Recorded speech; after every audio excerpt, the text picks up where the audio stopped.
Hello, my name is Kamil Galeev, and today I would like to tell you of how did the Qing Emperors lied to the Chinese people. But before I start, I'm gonna ask you a question. What are the four largest capital cities of the Eurasian continent? Well, Moscow, Delhi, Tehran, and obviously Beijing. What do these four cities have in common? Is there some similar pattern in their success stories? Indeed there is. They all four rose to prominence as fiscal and administrative centers of nomadic conquerors dedicated to extracting tribute from the subjugated sedentary population. Let's discuss each case briefly. How did Delhi become a capital? It was a place where the headquarters of Mamluks were located. Mamluks were Turkic military slaves originally bought from the steppe tribes of Central Asia, who built the Delhi Sultanate, the kingdom that unified much of Indian subcontinent. That's a really interesting story, and I'll certainly share it in one of next videos. How did Tehran? Tehran was a town chosen as the capital of Iran by Qajars, again a Turkic dynasty that unified most of Iran in the late 18th century, relying on the military force of Qizilbashi nomadic tribes. How did Moscow? Moscow was a tiny and unimportant principality, bordering much larger and stronger Russian medieval states, such as Tver or Novgorod Republic, until Moscow was chosen as a new fiscal center by the Khans of the Golden Horde, a medieval nomadic empire that ruled over the Russian principalities. The Prince of Moscow Ivan was given the authority to collect taxes for the horde from all the other Russian principalities. Consequently, he was nicknamed Ivan the Wallet. That's how the political ascendancy of Moscow commenced. Finally, Beijing was a provincial town until it became a capital of several conquest dynasties. First of Jurchens, then of Mongols, and finally of Manchus, the last conquest dynasty that ruled over the Middle Kingdom. What does it all imply? These four cases illustrate the immense importance of nomadic factor in the Eurasian history. The great steppe stretching from Manchuria to the Hungarian plain was historically habituated by the nomadic tribes. And if you live by the border of the steppe, you're gonna be conquered. To put it simply, if you live near this zone, there is no risk of nomadic invasion for you. There is an absolute certainty of it.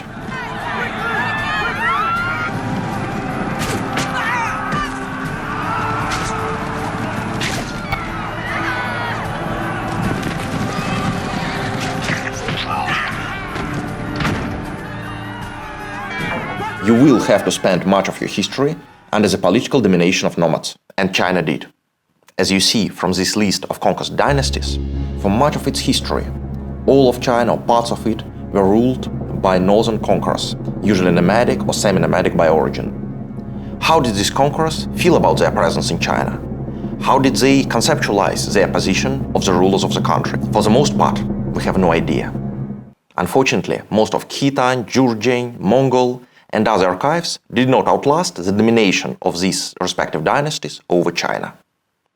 Therefore, we have only Chinese documents. We know only what the conquerors were willing to share with the conquered. We have no idea what they were telling each other in private, what they were writing each other in private, when their subjects could not listen to them or could not read them. We have the answer for these questions only for the Qing, the very last dynasty of imperial China. The Qing rulers corresponded with each other in their native Manchu language, which their Chinese subjects did not know, and produced massive archives, over 2 million documents only for the city of Beijing. This is a very peculiar situation. You have a foreign ruling class, which uses a secret language, which the subjugated people cannot understand. When the rulers have such secret language, they can be much more open with each other about what they really think, what they are doing, why, the motivation of their actions. Studying the documents written in this secret language, the Manchu, can shed the light on what the Manchu rulers of China really thought, what they did and why. And this is a story I want to share with you today. But let's start with the beginning. Who were the Manchus? Manchus were Tungusic tribes living in what is now the Dongbei, the northeast China. Manchus were a tribal society, not included into the provincial system of the Ming Empire. They were, however, in the vassal dependency from Beijing. Beijing would rule them indirectly, instigating conflicts between the Manchus and driving other tribes against any tribe that would become too powerful. The system worked perfectly until one of Manchu chieftains, the Nurhaci, grew too strong. He gradually absorbed power, unifying other tribes, and eventually started the open rebellion, proclaiming himself a Han. Nurhaci smashed the punitive expeditions sent by the Mings and attempted to invade China. He managed to conquer the Liaodong region, but was mortally wounded by a cannonball when storming a Chinese city. His successor Hong Taiji proclaimed himself an emperor of the new dynasty, the Qing. He conquered Korea and much of Mongolia, a fact of great importance, since later Mongols would comprise almost a half of the Qing army during their future conquest of China. Hong Taiji was succeeded by his 5-year-old baby son, with the Prince Dogon as a regent, and it was the Dogon who finally organized the conquest of Ming China. At that time, China was stricken by a civil war. A rebel leader, Li Zichang, built a powerful army and swept with it over the North China. He captured Beijing and made the last Ming emperor to commit suicide. The last remnants of Ming imperial army, led by loyalist commander Wu Sangui, retreated to the Shanghai Pass, where the Great Wall meets the sea. Li Zichang advanced with his army to finish them. Their situation was hopeless. And that was a major mistake of Li Zichang. He did what military theorist Sun Tzu advised not to do, drove his enemy to a desperate situation. Early in the morning, the two armies, the victorious rebels and the last Ming loyalists, met at the battlefield that would become the Chinese Hastings. Li Zichang believed he had a clear upper hand in the future clash. What he didn't know, however, that Wu Sangui, in his desperation, messaged the Manchu Prince Regent Dogon begging him for help. The morning before the battle, Wu Sangui shaved his head in a Manchu style as a sign of submission to the Qing. He ordered his troops to attach a small pieces of white cloth to their armor so they could be distinguished from the rebels. And then the two armies clashed. After a few hours of battle, it seemed that Li Zichang was winning, until the Manchu cavalry came out of nowhere and attacked him from the right flank in a classic nomadic move. The rebel army was completely routed, and most of its soldiers massacred when trying to escape the battlefield. The pieces of white clothes proved to be really useful, so that the Manchus would know whom not to kill. In a few years, most of the former Ming Empire fell under the Qing control. After the completion of the conquest, most of the Manchus relocated from their original homeland in Manchuria to China. However, they didn't settle among the Chinese. Instead, they formed walled garrisons that existed as enclaves within the existing Chinese cities. Here, for example, you see the map of Beijing during the Qing era. You see the imperial palace, surrounded by the inner Manchurian city, and the Chinese city outside of it. So, the Qing authorities devised an elaborate system of ethnic segregation. Why would they do that? Largely because keeping the separate Manchu identity and preventing the assimilation was the major concern of the Qing authorities. In fact, this concern even predates the conquest of China. In 1634, 10 years before the conquest of China started, Emperor Hong Taiji issued the following proclamation. I have heard that among the nations that have accepted Heaven's charge and conquered China, none has abandoned their language and turned instead to the use of the language of another nation. No nations that have abandoned their own language and taken up another nation's language have prospered. 2 years later, Hong Taiji made a speech to a group of Manchu nobles, and that's what he said. What I fear is this, that the children and grandchildren of later generations will abandon the Manchu way, neglect shooting and horse riding, and enter into the Chinese way. Once the conquest was complete, the Qing emperors did everything they could to prevent this from happening. They made huge effort to keep the old Manchu way. The Manchu way consisted of 3 main elements. First of all, horse riding. Secondly, archery. And thirdly, the fluency in the Manchu language. Emperor Qianlong, one of its main proponents, declared that he wouldn't give promotion to any Manchu warrior who was not fluent in the Manchu language, no matter how distinguished he is. Everything I said before is based on solid factual evidence. What I'll say now, however, is merely a speculation. I strongly suspect that the conquest of what is now Xinjiang was largely motivated by the desire to maintain the martial spirit of the Manchus and keep their old way.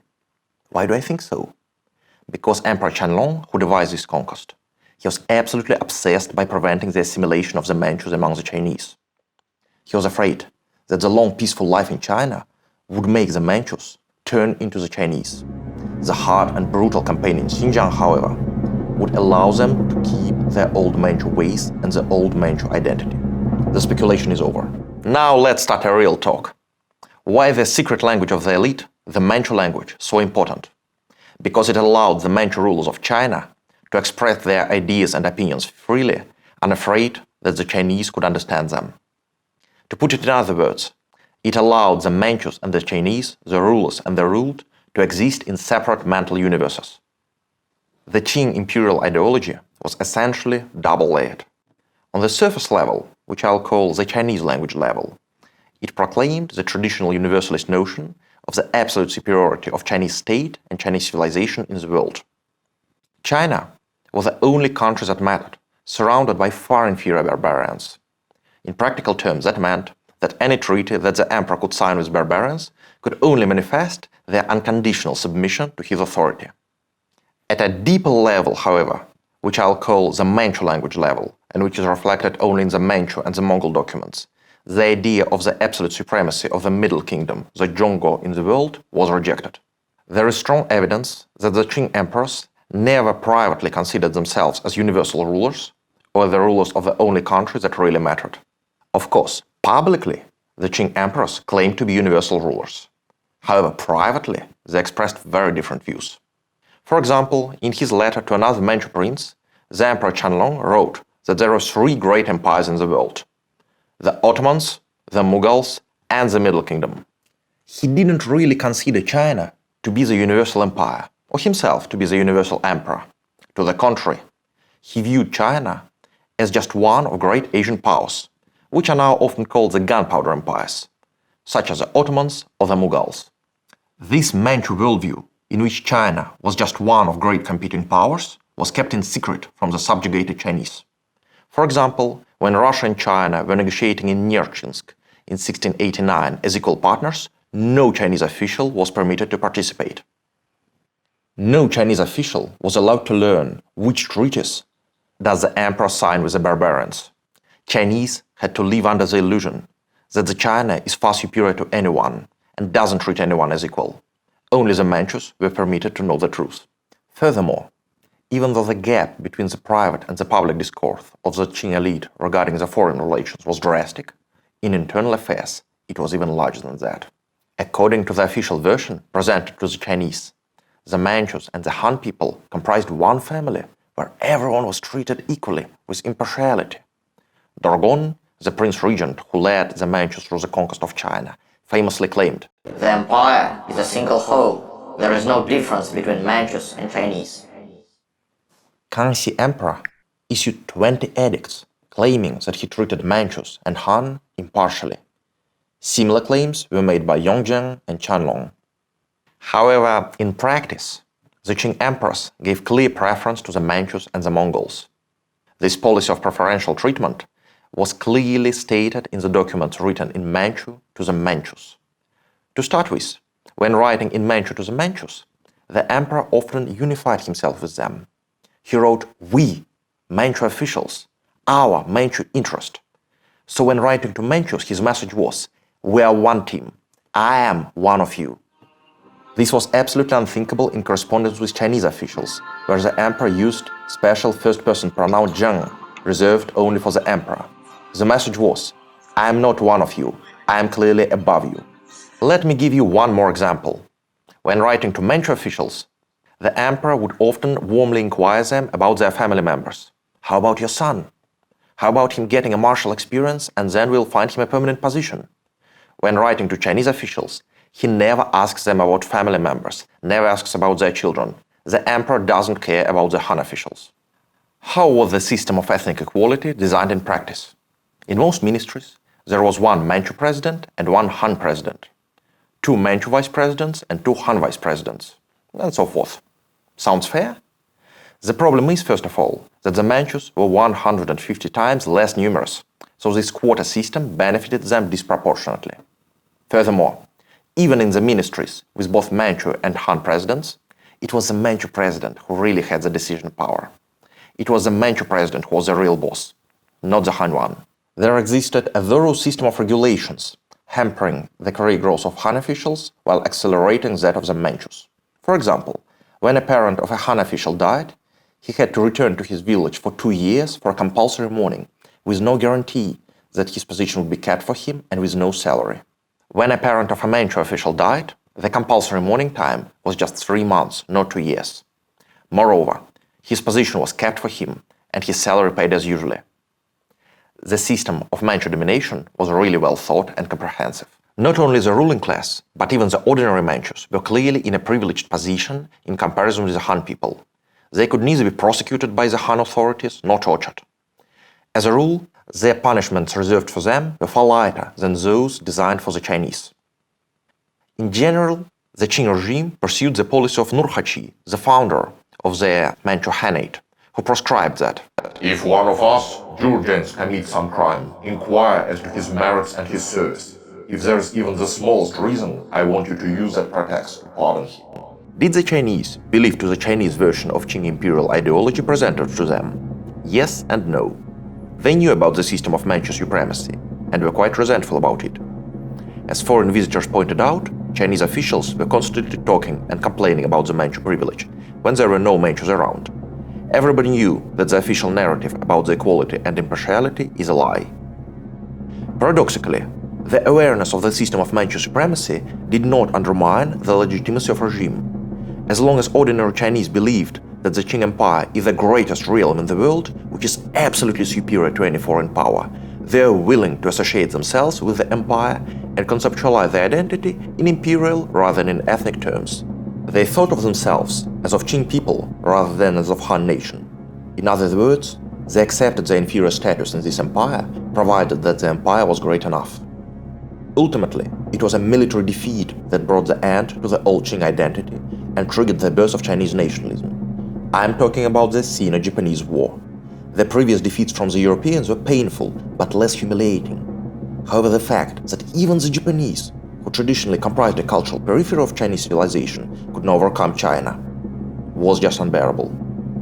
As a result, Chinese intellectuals started to blame the Manchus for the weakness of China. The old Qing ideology died, and the new ethnic consciousness of the Chinese nation emerged. To learn how it happened, subscribe to my channel and watch my next video, Who Invented the Chinese Nation? Thank you and see you next time.